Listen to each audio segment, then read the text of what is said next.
please. No, I just want to welcome you all, and I'm very happy that this beautiful product is now available. I'm very interested personally in the concept of the book, which is the material, the work, etc., is another story. But the concept is to link and focus on the interaction between Europe and the Arab world, Europe in general. But France is the launch pad, the stepping stone. But the relationship between Europe and the Arab region. And on this, I want to make a first-time maybe announcement that I have just come from Paris, where we have completed the arrangements for launching a foundation under the name La Verticale.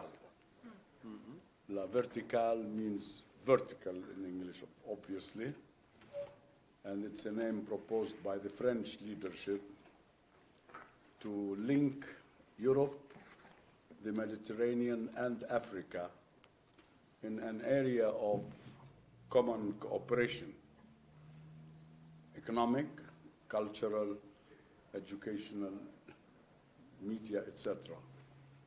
And why is it called vertical? Because if you draw a line from Finland, the top of Europe, to South Africa, it's a straight vertical line.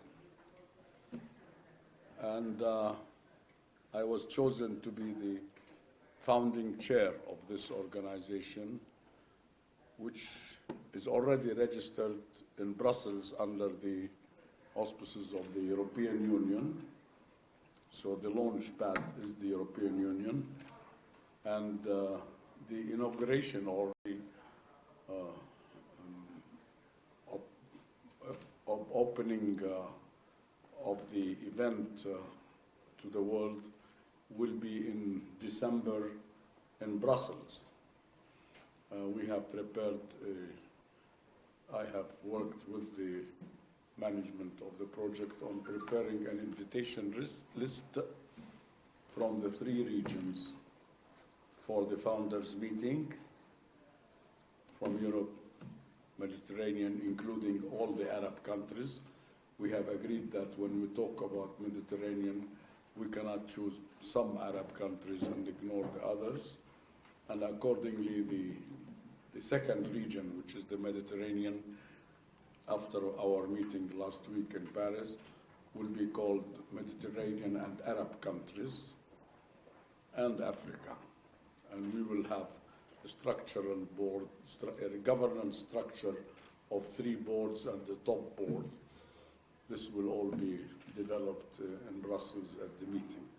So I think that this is very productive and constructive for the 3 regions.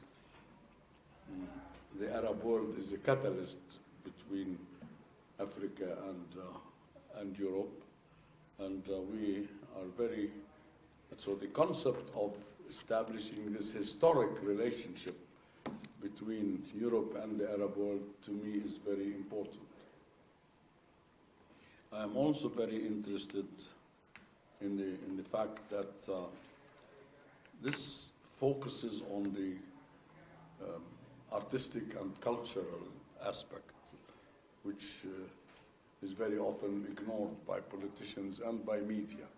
They always talk about wars and colonial ambitions and economic interests of countries. This focuses on the cultural and artistic relations between them. I have visited, as you can see from the introduction, I was very happy and honored to be hosted in Florence at this conference, at which the idea was started. And I am very grateful that we had a wonderful team from Italy who worked on this project. I was only part of that team.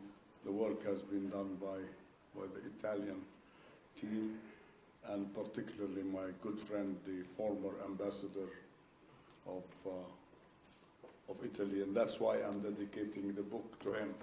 I think that recognition is due to people wherever they are, because the emotional and the keen interest he expressed in the relationship was the force power behind this project. Now, I want to close by saying this meeting or this getting together of experts should not be the end. This should be the beginning. And I want the meeting, if possible, to focus on how can we promote the spirit and the concepts. What next? We don't want to produce a book and put it on the shelf. So how can we make mileage out of this in any way that is useful and productive? First, to highlight the historic relationship between Europe and the Arab world. And secondly, because I am very interested in, and I like the part about the religious relationship, where the Muslim history is very much highlighted in Florence, and that is a subject which I'm very keen on. I'm working now with some Christian religious leaders on producing a code of ethics based on the two religions. We believe that the ethics of everything, business, family, government, the ethics is the same in both religions. And so I'm leading this project. And I received today the Archbishop of Jerusalem, who expressed interest in joining this initiative. Fadi is with me on this project, where we would be, and this also comes after my visit with His Highness the Pope in Rome earlier, where we talked about how to create structures and articles and products that promote the goodness in both religions, which I think is very productive for the purpose of humanity. So that is why I would like to focus. تفضل في هون. تفضل سيدي تفضل.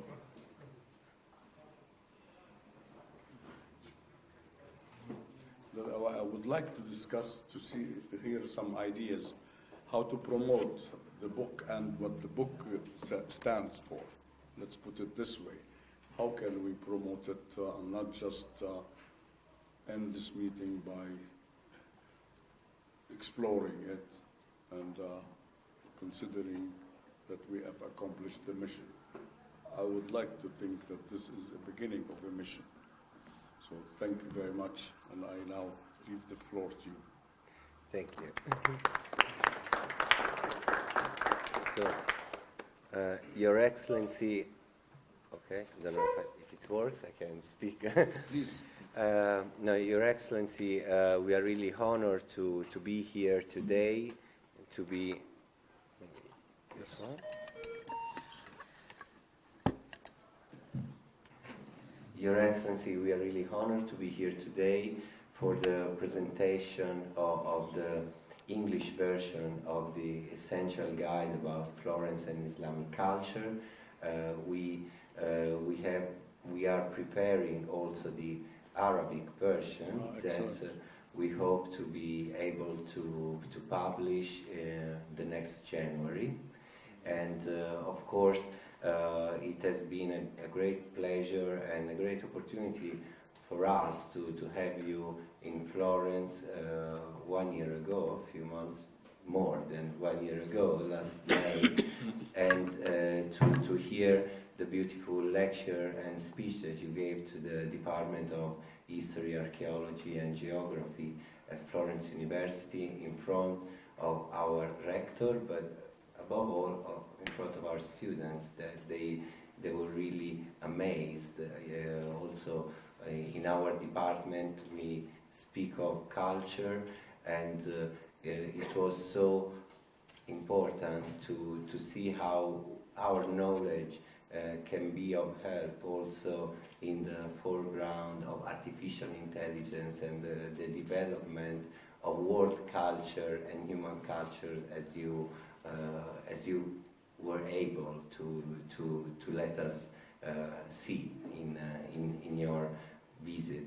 And today also I think that we want as author to thank again the Italian embassy, and in particular Ambassador Giovanni Brauzzi, because he gave us the opportunity, not only us as the University of Florence, but all the Italian archaeological missions in Jordan, to make a contact with Talal Abu-Ghazaleh organization and to find a strong partner that can see a use of our knowledge even in the future, because normally nowadays we see that most of the investors, let's say, think of other type of knowledge, and so to see that our knowledge as a shared value, not only for the community of scientists, but for the public and the community of human beings, it's of great importance for us, and also is a great task that we want to try and achieve together with other types of knowledge. Today we will present this English version, and we have here at the table with us three prominent figures that are main authors and also have a strong link, not just with the project but with the vision of this work, because as you said, we did not just share a project that was also in the view of His Royal Highness Prince Al Hassan, a side event of the International Conference of the History of Jordan, but we started sharing a vision about how we can better relate across the Mediterranean, and also more in not just around the Mediterranean, between and among different cultures, and especially this connection between Florence, that is considered the center, let's say one of the spring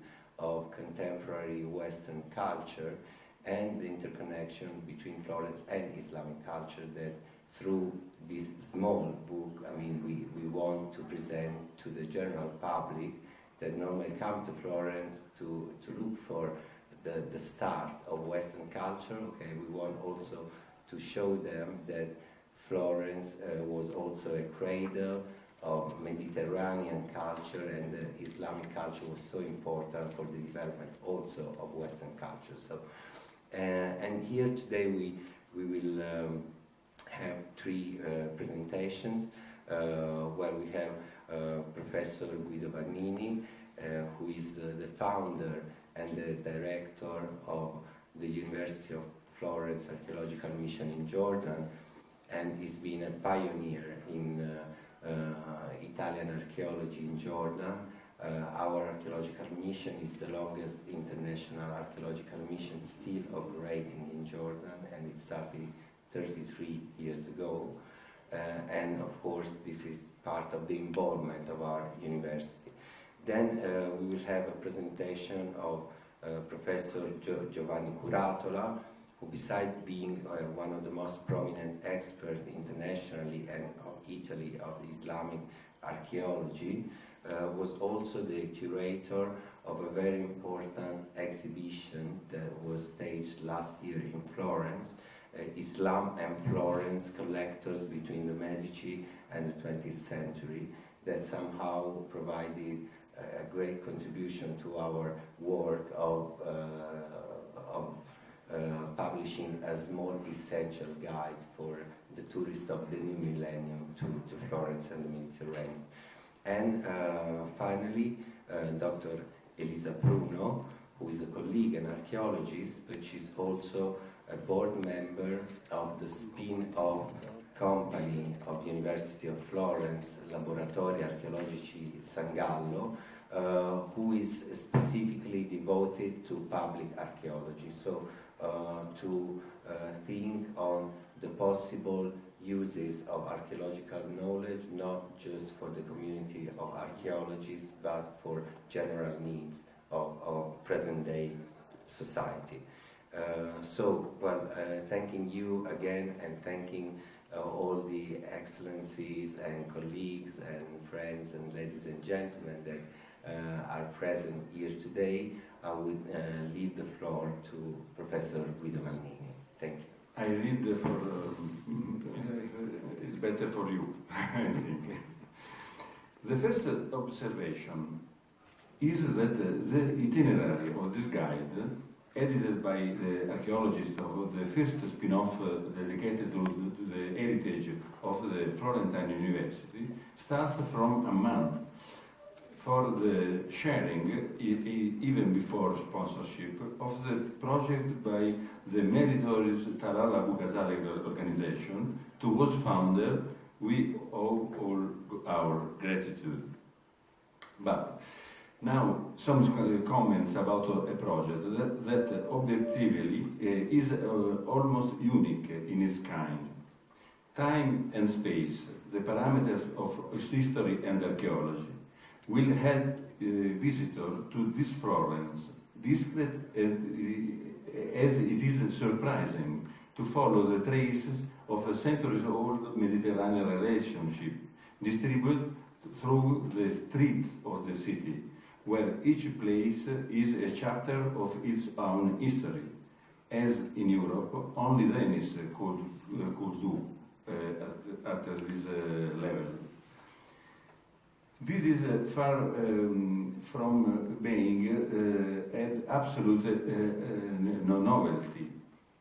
Like Michele said before, Giovanni Curatola, full professor of Islamic archaeology and friend also, has been the protagonist of an authentic line of research for at least 30 years, which has expressed itself in particular with a series of major international exhibitions dedicated to the contribution that Islamic, and not only Arab, culture has been able to express.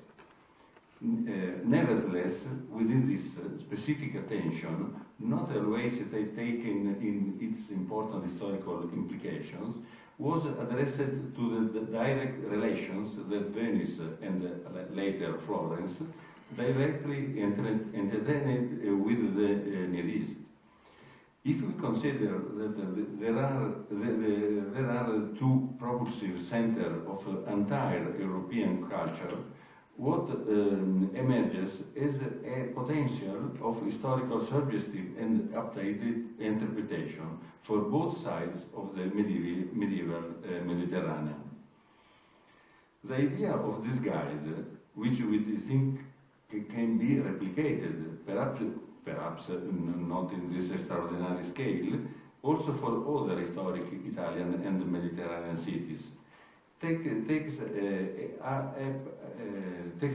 up an experimental and more contingent version to which always the staff of the chair of medieval archaeology worked on the occasion of the conference that we organized in Florence in 2008. The theme was Transjordan in the 12th, 13th centuries and the frontiers of the medieval Mediterranean. End of the great exhibition from Petra to Shobak, Archaeology of a Frontier, the first in Italy, and perhaps in continental Europe, designing as a public archaeology event set up the following year in Palazzo Pitti. But in more recent occasion, more in January, we desired to give a welcome thing to the community of scholars who came from Oriental world, but also to those who base their profession. Over 550 gathered for the 40th Florentine edition of International Conference of the History and Archaeology of Jordan.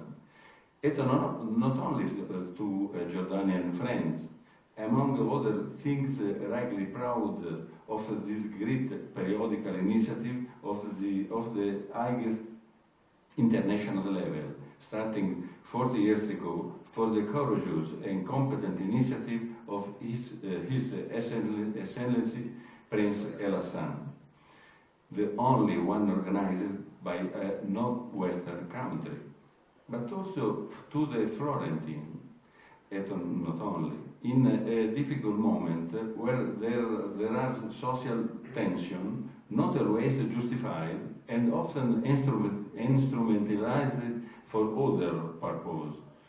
Since we are often not also able to positively face the reception for migrants who come from other areas, often of Islamic culture.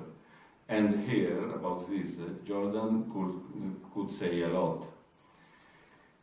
In reality, from the beginning, the idea of creating for the first time a guide like this comes to us precisely from the archaeological experience that the mission of our university has been facing for years in the Petra region, with the tools of the light archaeology and therefore on an essentially territorial basis.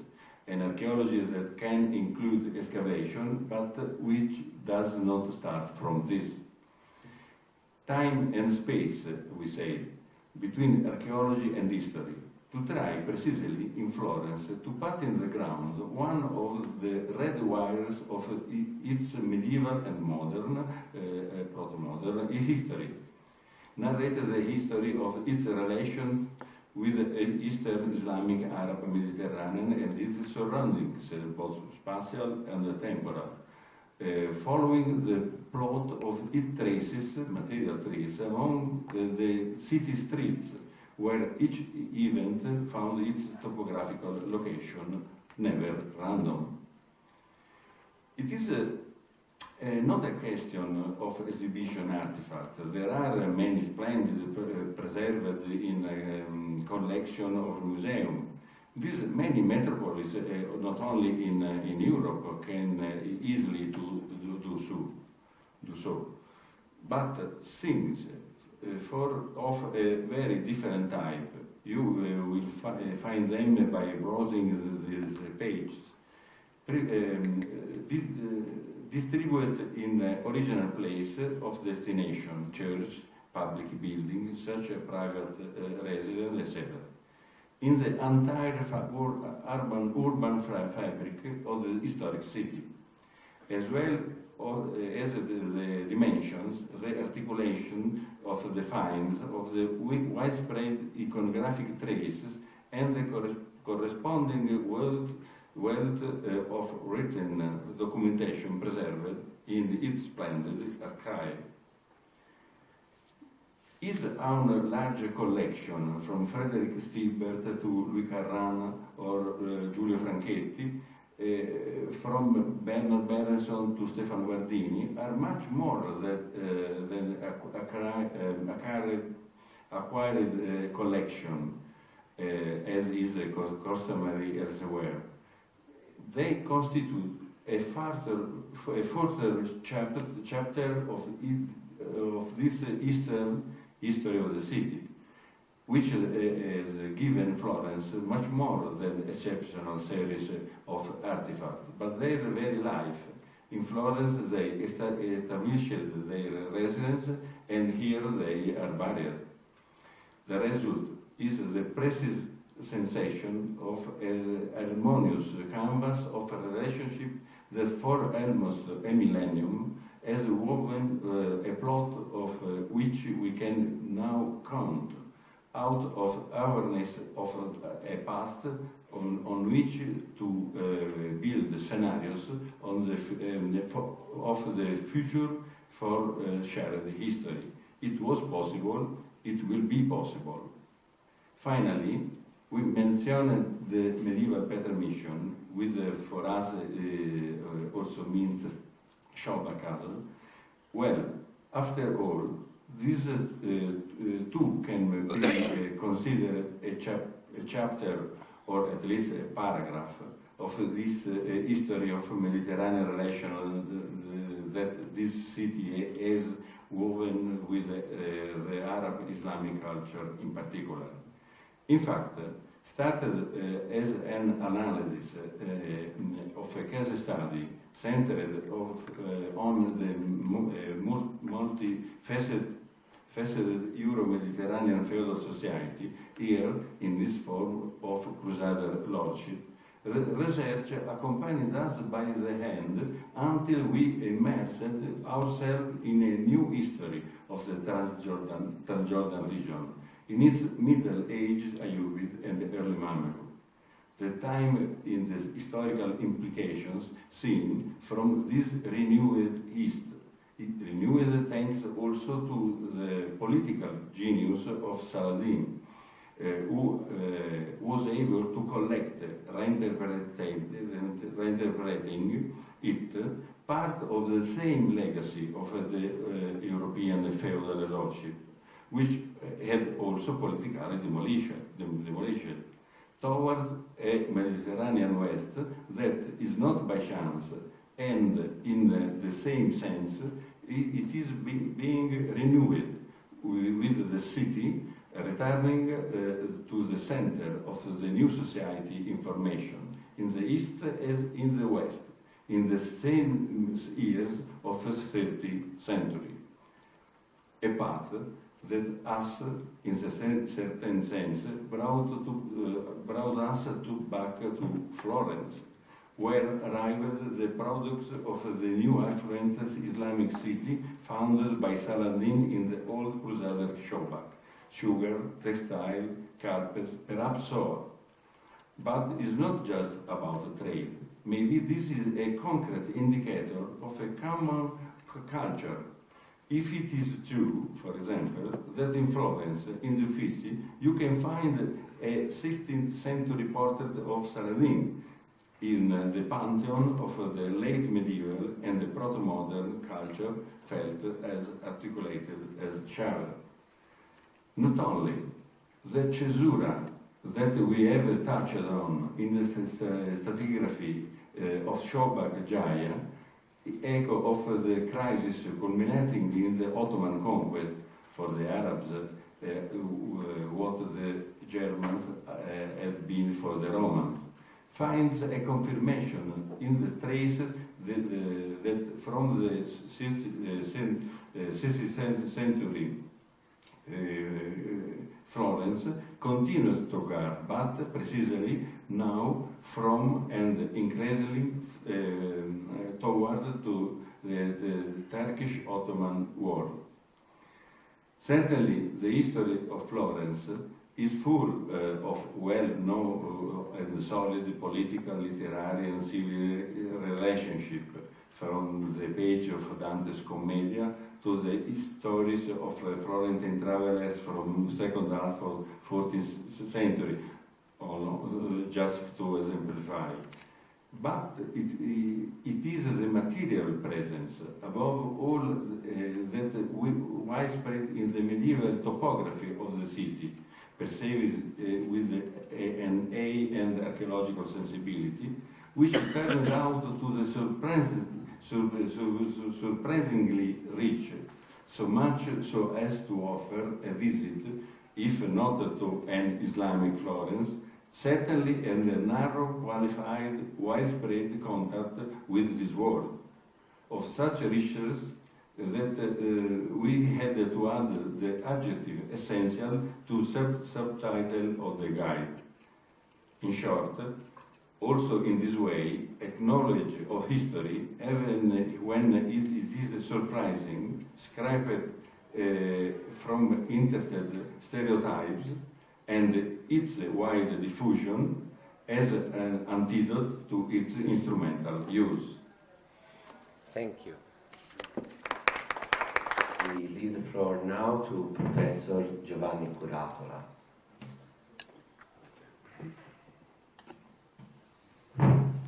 Thank you very much indeed.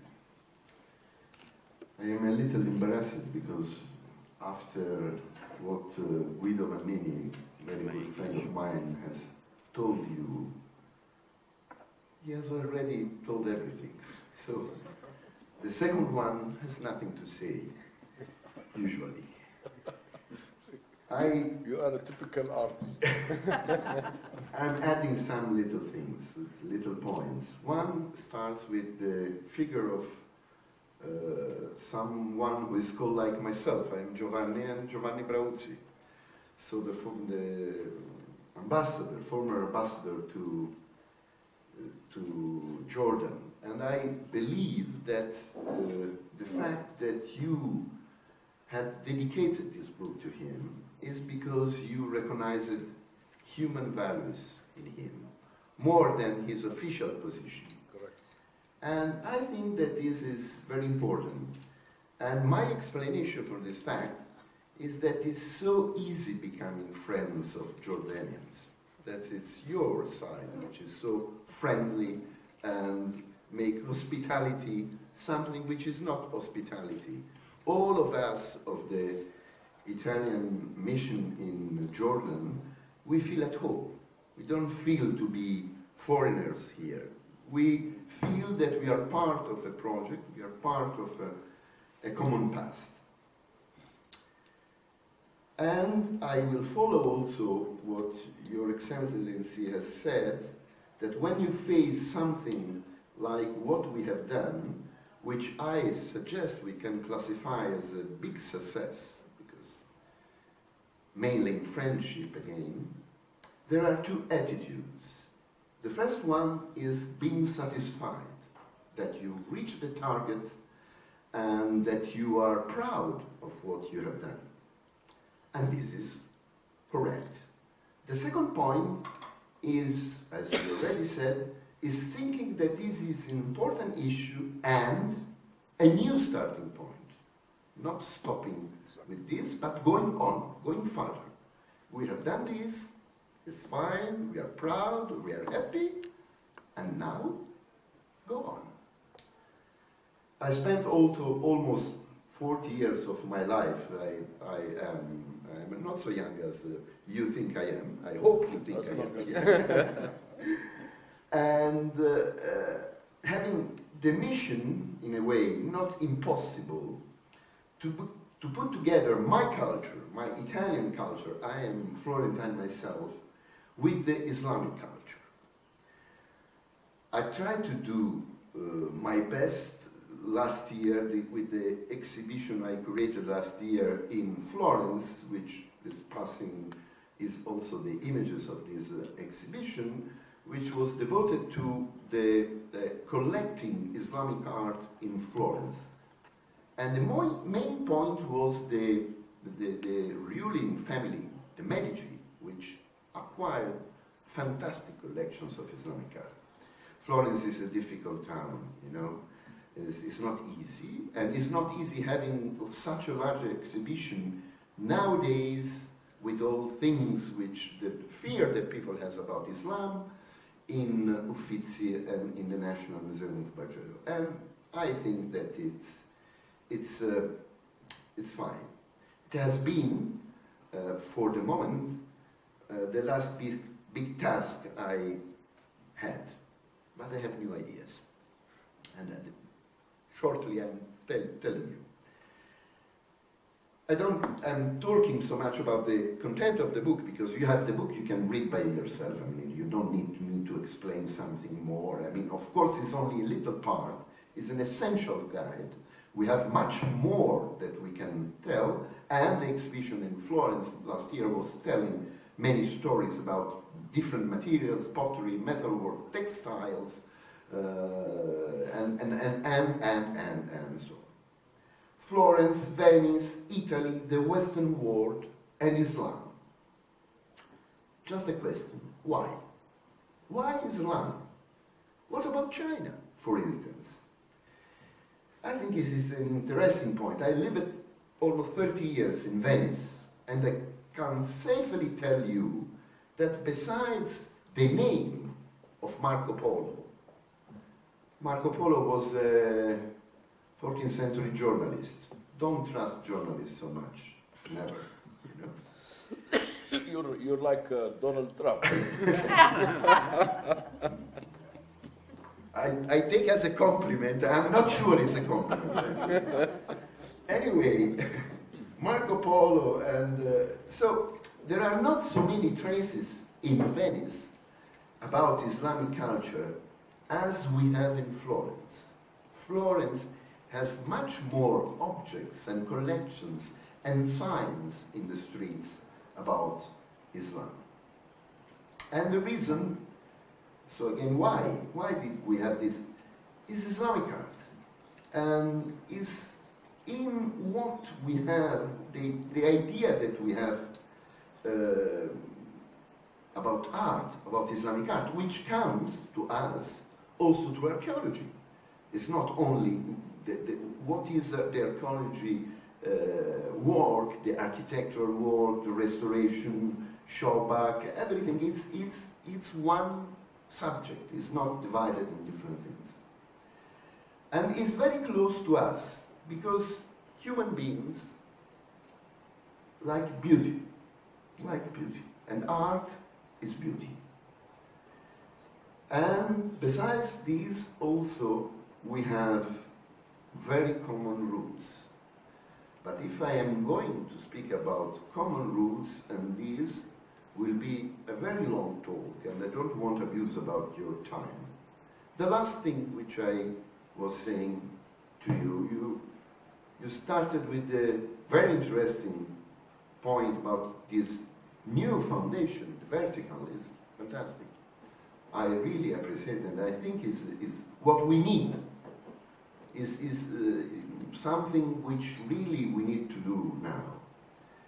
And I have, I'm not. I mean, you told me Trump. I can say now I have a dream. So I go back to somebody who is. I have a dream. I also have a dream. Everybody has a dream. My dream has to do with something which can keep together. And you mentioned the Pope, Francisco, which you met. I have seen the picture there. And you had a talk with him.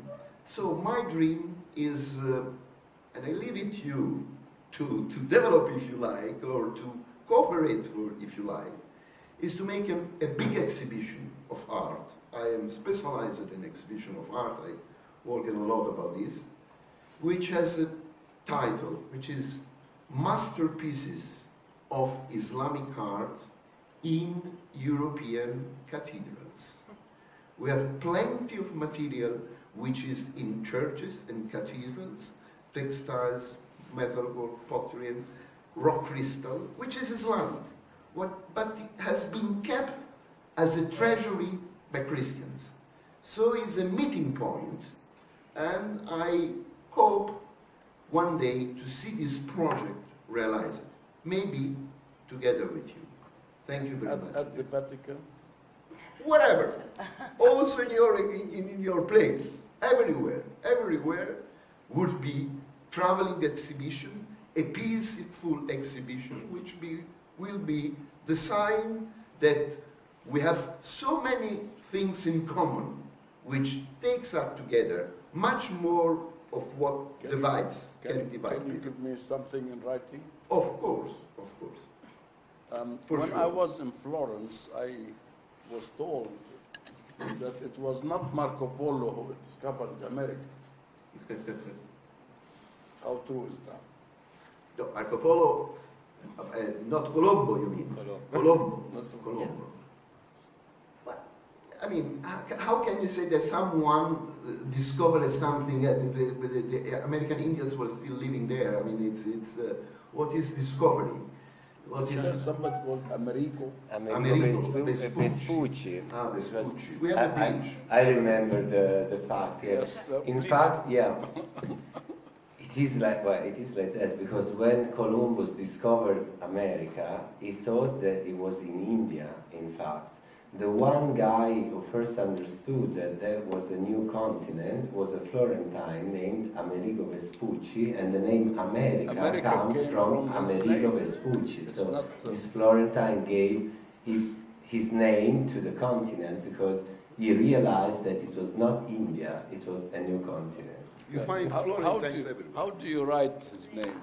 I can write it for you. If anybody wants to blame America, you can blame this guy who discovered Yes, America. who understood that America was a new continent. I know I am on the air. I know I'm on the air. Marco Polo discovered China. Yes, Americo Vespucci. Vespucci. Yes. Americo, and that's how the name America Comes from. comes. Yes, And he's the one who discovered America. Yeah. I don't know whether to thank him or not. This is, I mean, a question too difficult for me to answer. We're just archaeologists. Was a Not German. Giordano Bruno discovered Jordan, huh? So, with your permission, so I'll give the word to our last speakers in this presentation, Dr. Elisa Bruno of Laboratori Archeologici Sangallo Enterprise. Thank you. Thanks a lot. Book for this presentation. And first of all, of course, it's not formal at all. I would like to thank you to His Excellency Dr. Talal Abu-Ghazaleh for my part, and also for part of the Laboratori Archeologici Sangallo, the company that edited this book. And for us, it's a really important aim for our work, and also, I say, for our dream, because our company is an archaeological company, a cooperative. We are all archaeologists, and we come from the University of Florence. All of us are medieval archaeologists, and we work here since many years, here in Germany, since many years with Professor Bernini. And we love archaeology, especially, I think, because we work here. I say this because I think that it's true. So for us, it's very important, this realization.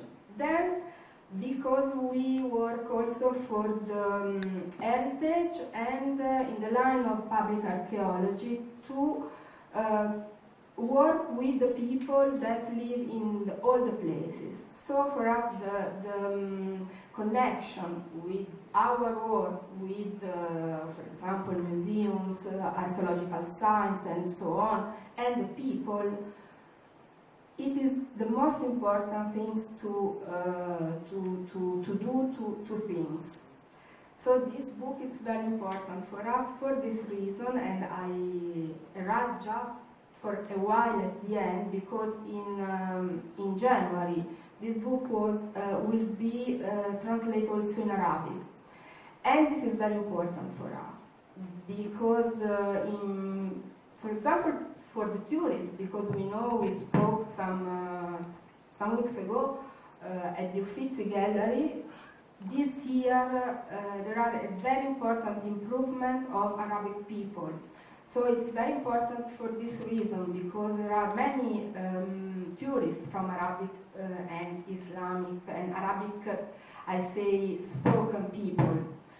So it's important to give them in this language this guide. And also because we try to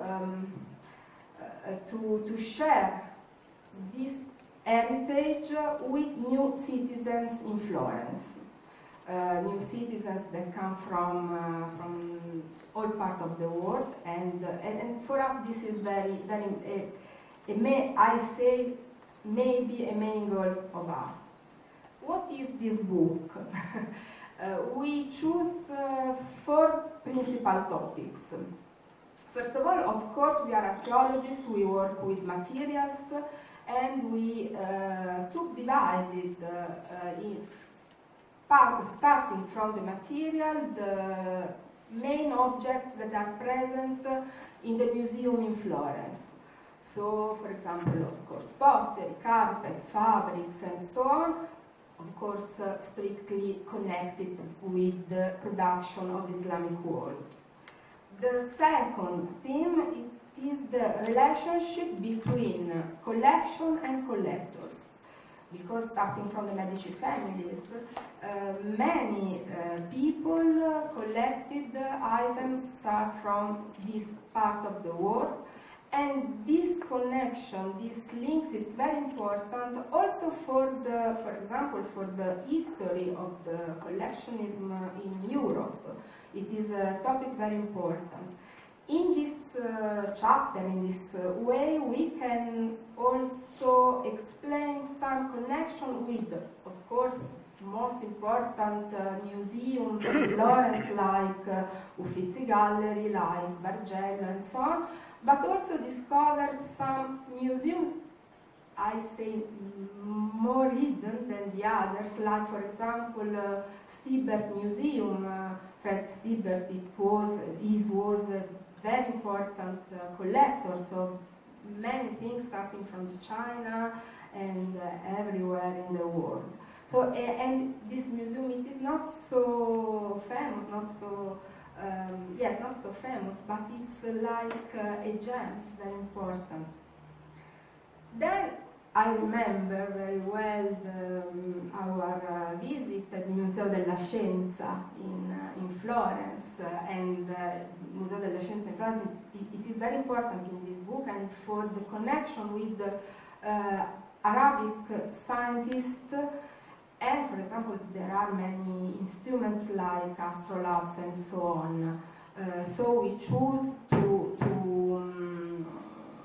give a special space for this topic. At the end of the book, we present a map, very simple, but the things that we hope, and with this map, the people can go around Florence to see some part of the city in a different way, because also not only in the museums but also in the city there are some things that can allow to the people to think about Islamic cultures. And so for us it's a little part of the book, very, very interesting. So we hope to present also the Arabic version in Jordan, maybe in January, and thanks again. Thank you. Well, thank you.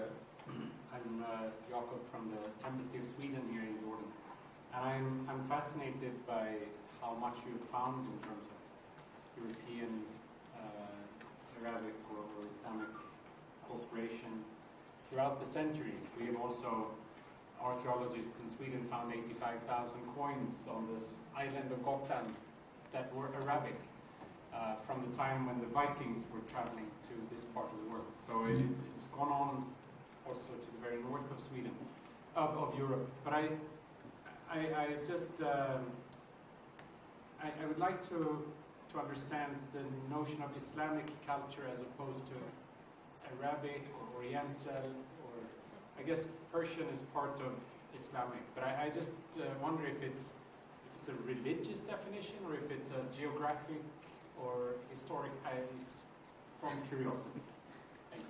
Well, thank you very much. Maybe Giovanni is the one who's more expert on this theme. It is a big problem, which is an old problem. You know, when you speak of Arabic people, you of course are talking about people coming from a very precise area of the world.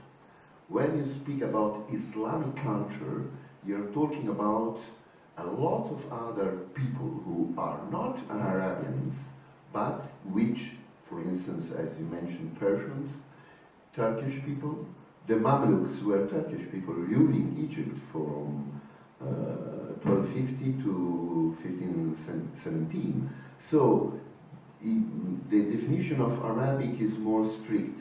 The definition of Islamic, even is we can discuss about this, is much more broad thing.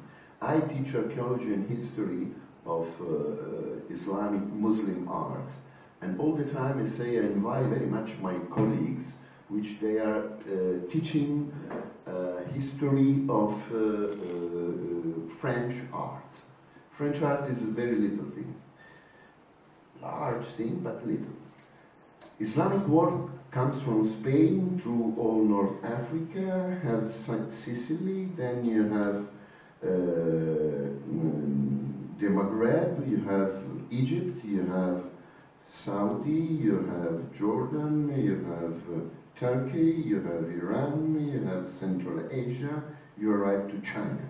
So is a civilization and has something which keeps together these parts.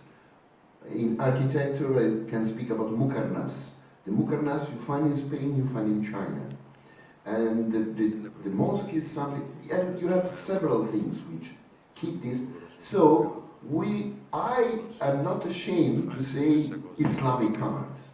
In New York, they say from lands,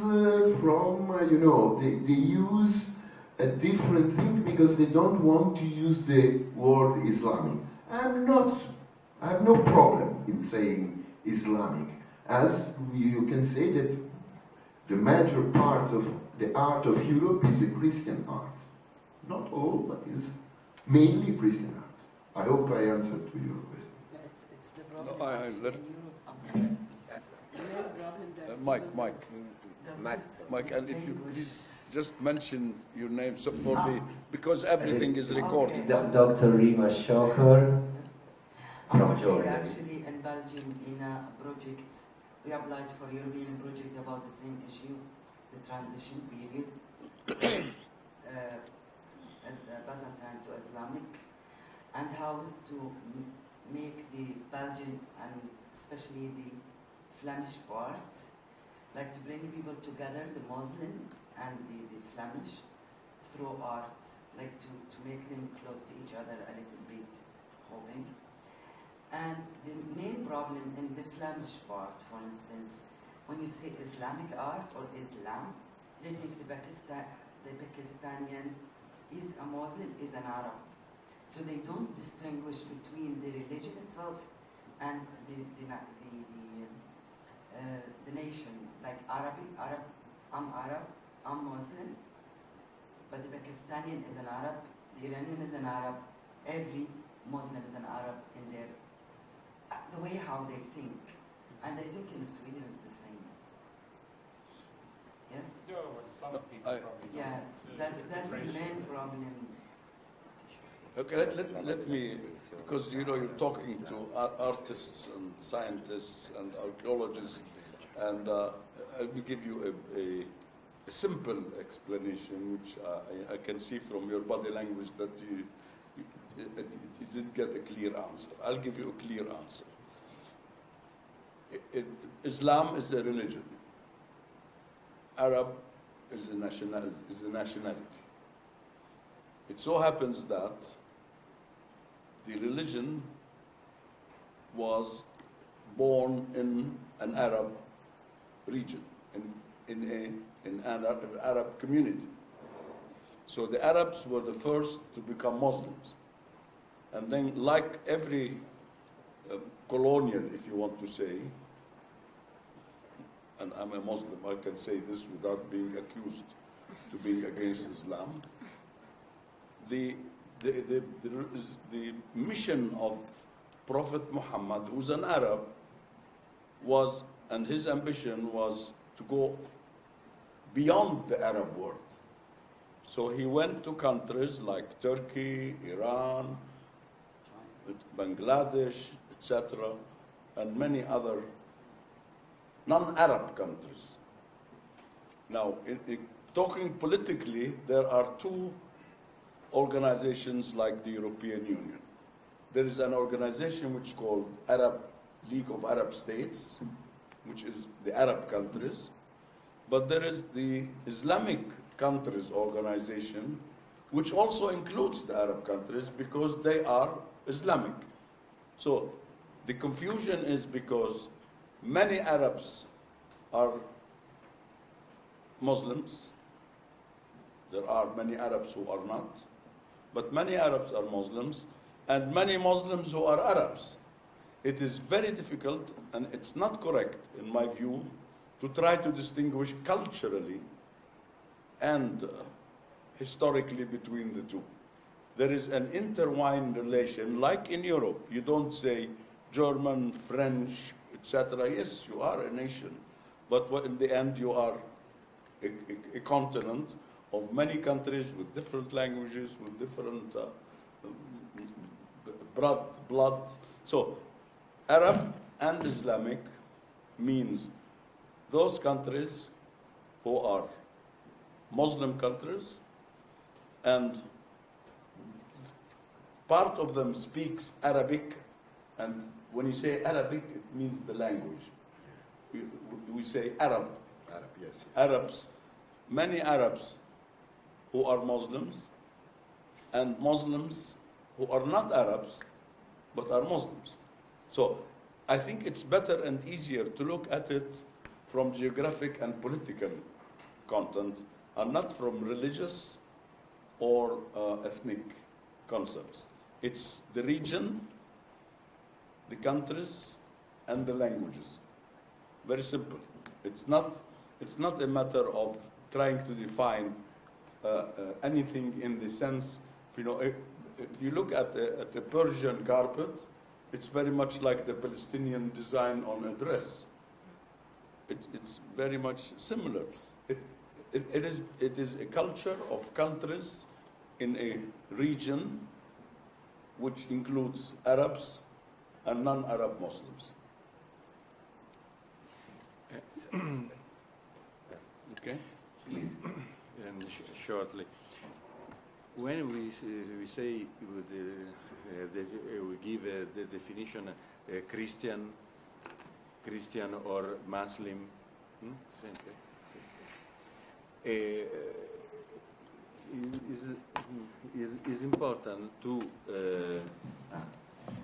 is important to distinguish two dimensions between and these dimensions are a connection, of course, religious and culture. In Europe, many people are of culture Christian, but not religion Christian. It's very dangerous to give the definition like or schedule the ceramics. It's a complex.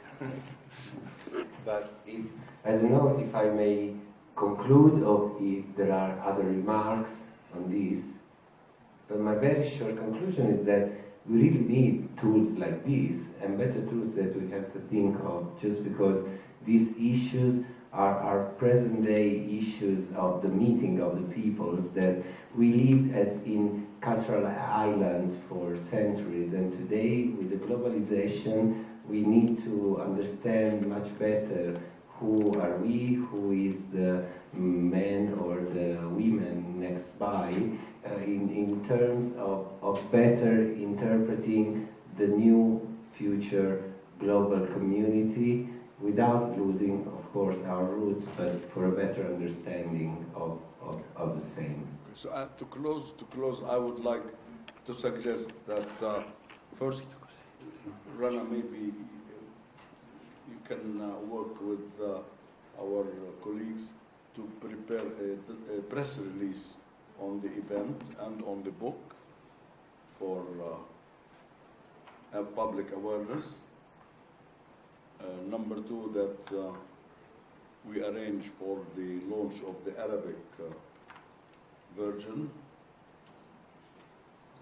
Number three, I would like to, because of this interesting question about Arab and Islamic culture, I think we need, which is a very good question.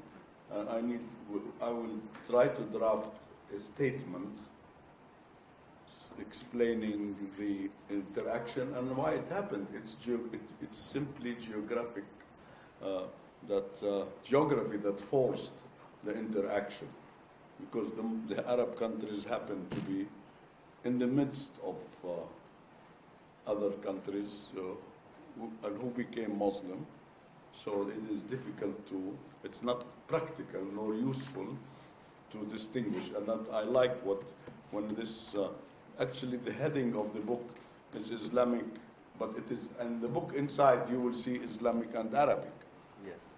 So I would prefer in the Arabic version to say Islamic and Arab culture, because in the book, if you go through the book, it focuses on Arab culture. So it is both, and it's impossible to separate them, because a Pakistani is and you mentioned is a Muslim, but he's not an Arab. I am an Arab, but not a Pakistani, but we are both Muslims. So we have the Islamic culture, but we don't have the same religion. Yeah. Or nationality. So that's number three. Number four, I would very much like to see if we can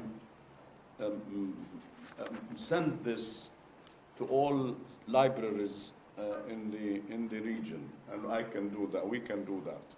We would send this to be in the libraries of universities, of study and research institutions in the region, and maybe you would like to see to it that it is in European, to be Yes, in European distributed institutes. to European universities and research centers, cultural places like this one. So that is something, and it would be a very, very useful thing to have a statement maybe by you, because you are the experts, and I thank you for the excellent work you have done, about the concept of the book. This is a book on very important technical, cultural, scientific facts. But the objective and the concept of the book is to me more important. It is not just a book of history. It's not a book of geography. It's not a book of art. For me, I want to focus on the importance of the interaction of cultures.